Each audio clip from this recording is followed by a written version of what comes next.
have to look long and hard to find a Tennessee family that is better off now than they were before Joe Biden became president. By the end of last year, Tennesseans were paying an extra $629 per month just to cover the cost of inflation caused by this spending spree that Biden has been on. $6 trillion of a spending spree. And Madam President, it is $629 per month per family in Tennessee. I'm noticing on my chart that in Hawaii, your monthly inflation costs are $802 per month for an overall impact of $9,600. That is what this agenda is costing your constituents and my constituents in Tennessee. This is an enormous premium on the bare minimum, and Tennesseans know exactly who is responsible for this.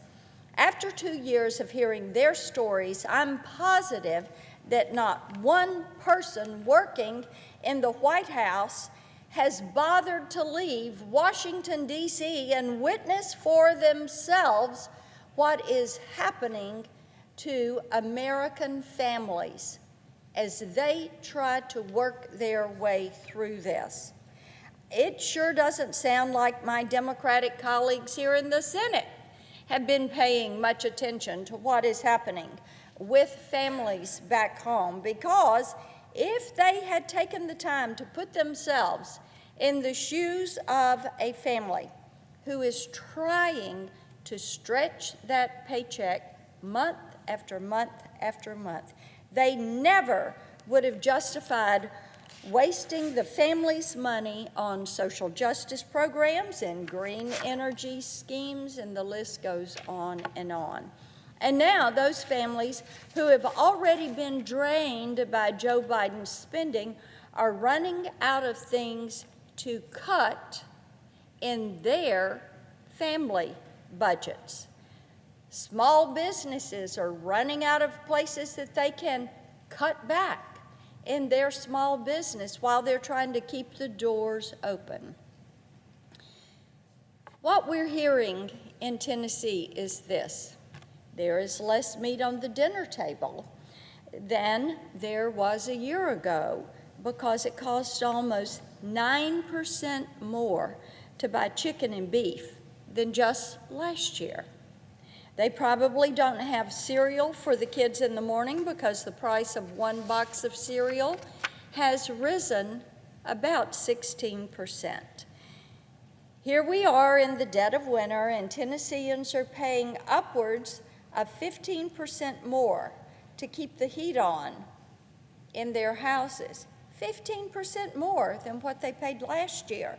And if the kids lose a coat at school, it's going to cost 3% more to get a new one. If it snows, socks and boots are going to come at the same premium. These percentages are adding up. And right now, these families are praying that they'll be able to move around money so that they can keep the kids warm, keep them in school, keep the house dry.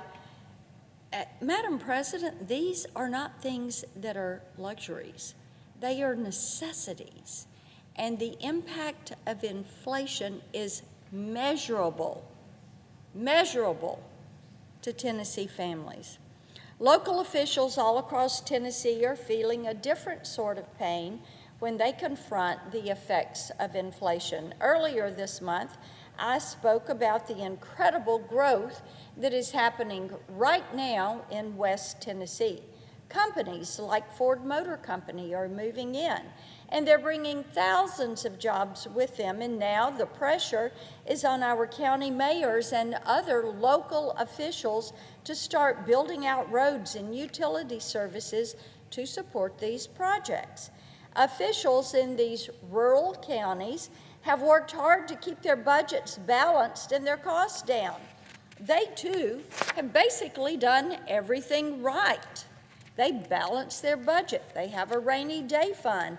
And yet, they're still struggling to prepare for the future because even a healthy budget can't cover the cost of inflation. Supplies are too expensive. Raw materials are too expensive. Pipe for the water project up 400%. Can't get transformers for utility projects. Can't keep all of the emergency vehicles and the school buses and the county road department, those vehicles running because the cost of diesel and what it has done. And what we know is that many things are just too expensive to afford. Money for luxuries? No. We have to keep the doors open, the lights on, keep them heated, keep the buses running. Everything from electrical equipment to parts for emergency vehicles comes with a big price tag. But there is something that Joe Biden and my Democratic colleagues could do about this. They could do it if they wanted to, if they chose to. It's amazing that they have chosen not to do this. If the Democrats continue to spend, inflation will continue to rise. Economic growth will stagnate. The debt burden will become so large that future generations will never be able to escape it. You know, Madam President, that debt burden right now is about $95,000 per U.S. citizen. $95,000. I have a grandchild due this year. When that baby is born, he is going to have his share, $95,000 of our nation's debt. Per taxpayer, that comes out to about $250,000. I would say, is that moral? Is it immoral to pass this on to our children and grandchildren?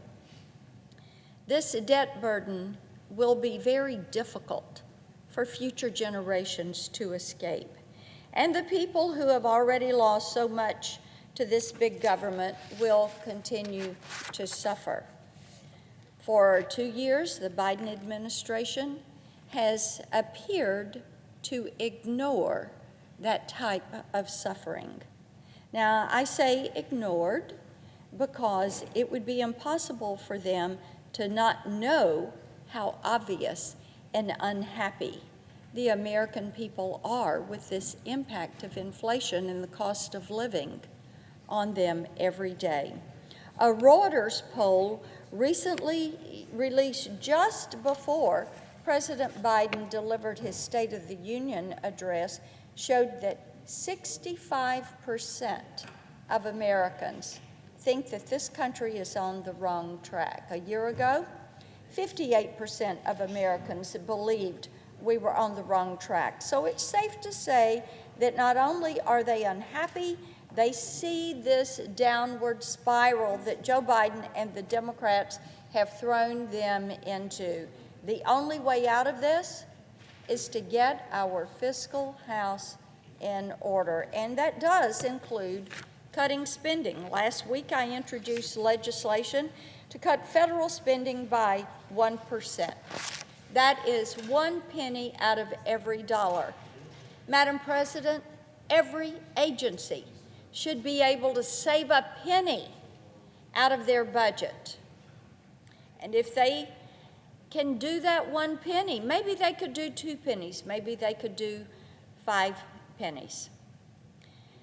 We could pass those bills this month to cut 1%, 2%, or 5% out of the budget. It is going to take, putting politics aside, it is going to take making certain that we prioritize fiscal responsibility.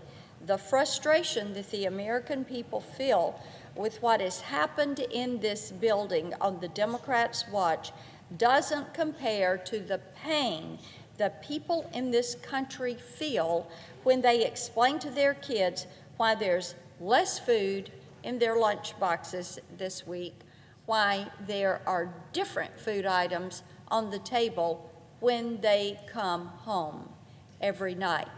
But 13% food inflation, that is tough. That is tough on families. You couple that with the amount of inflation at the gas pump, and life becomes incredibly expensive. I yield the floor.